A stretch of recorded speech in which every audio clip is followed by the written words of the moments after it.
Un violento incendio boschivo nella zona della pineta vicino al faro di Bibione, non lontano dalla foce del fiume Tagliamento, dalle 14:30 è attivo. Sul posto stanno operando diverse squadre dei vigili del fuoco, giunte anche dal Friuli. Le alte colonne di fumo sono ben visibili sul litorale alto Adriatico.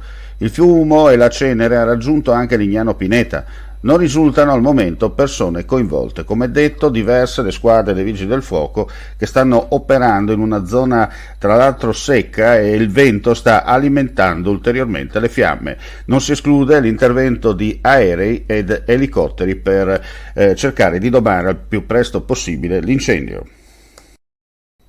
Restiamo in tema per un altro incendio che si è scaturito all'interno di una cabina di un trattore stradale in sosta nel piazzale di un'azienda ubicata nell'interporto di Pordenone. L'allarme è scattato poco dopo le 12:30 quando una fitta coltre di fumo dall'odore acre ha invaso il piazzale. Sul posto sono giunte 2 squadre dei vigili del fuoco partite dal comando cittadino che in pochi minuti hanno domato evitando che queste divorassero il mezzo pesante. Non si segnalano feriti. I danni sono limitati alla cabina di guida. L'incendio si è propagato dal vano motore. Grave infortunio sul lavoro questa mattina all'Electrolux di Valle Noncello a Pordenone. Una donna, 51 anni, è stata investita da un muletto che le ha schiacciato le gambe. Prima dell'arrivo del personale sanitario, l'infortunata è stata soccorsa dai colleghi e dai vigili del fuoco giunti dal vicino comando.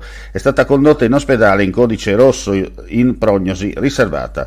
L'attività del reparto è stata sospesa anche per permettere i rilievi da parte della polizia e degli ispettori dell'azienda sanitaria. Una donna di 69 anni di Este è stata ricoverata in ospedale in gravi condizioni dopo che è stata soccorsa in mattinata durante un'escursione in montagna nei pressi del Fontanon di Goriuda a Chiusaforte, dove si stava recando insieme al marito. La donna è caduta, non si esclude il malore, battendo violentemente la testa e andando in arresto cardiocircolatorio.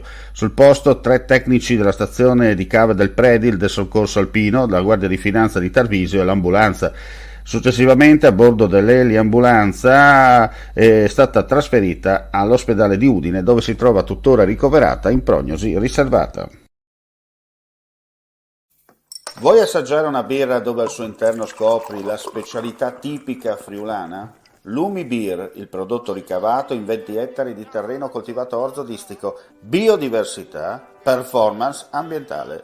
Lumi Beer nelle sue 5 versioni disponibili, 4 per consumo veloce e dissetante e la versione Magnum per intenditori. Lumi Beer si abbina a qualsiasi palato. Lumi Beer è un prodotto esclusivo Azienda Agricola Pancera, il buon seme, i buoni frutti.